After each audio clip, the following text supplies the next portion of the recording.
Good morning. It's Monday and it's vacation. So, what is it? Vacation, Mila? It's spring break. Yeah, it's a spring break. So, they don't go to school and then can have to stay in the bed for... And my mom and dad are at work. Yeah, they go to work already. So, what do you want for breakfast? I want I have French toast. French toast and... Wait, Huh? French toast? Oh! And French toast and Keep saying French toast and then what? bacon. French toast and bacon? I wanna hold it. Okay, let's go to the kitchen. You can stay here if you want. I'll just cook in the kitchen. You wanna go with me in the kitchen? It's so sleepy. This is our morning glory. Morning glory pa. Good morning, guys. Now I wanna try to hold it like that. My hands are just so tired. Gusto niya siya maghawak ng ng aking hindi man siya makahawak kasi it's keep on moving.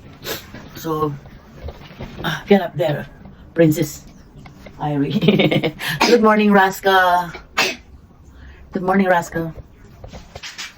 Oh gosh.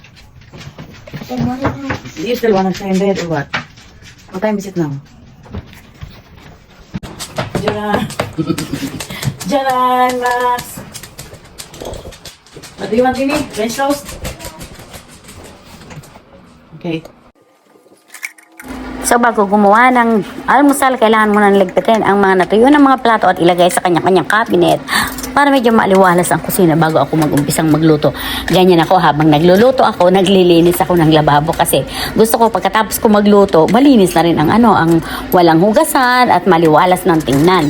So ayan, kuti-kuti ang lola. Balik dito, balik doon. Yan ang ginagawa ko kasi kailangan kong pagtulog sa gabi, ayoko nag-iiwan ng mga hugasan. Dapat walang hugasan paggabi para pagdating ng umaga, tuyo na lahat ang mga gamit. At ito na nga, dahil ang gusto ng apo ko ay yung French toast ko daw. Although meron kaming French toast sa freezer na binili ng kanyang mami, pero ayaw niya yon. I like your French toast, Lola. So that's it. That's why I cook French toast for her.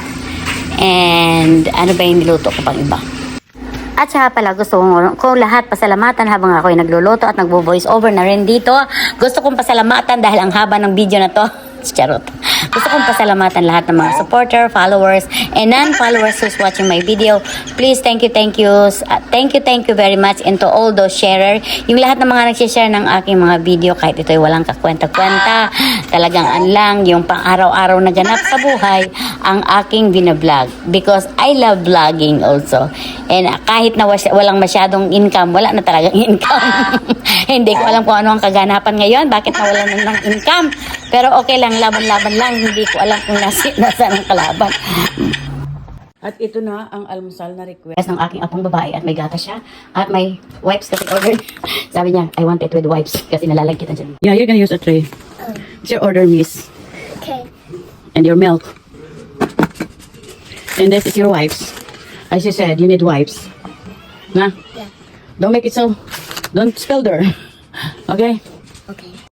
At habang kumakain ng prinsesa ni Mateng, natuyo na rin. Tingnan mo, ang dami kong ginagawa habang nagluluto, naglilinis at nagda-dryer at nagwa-washing.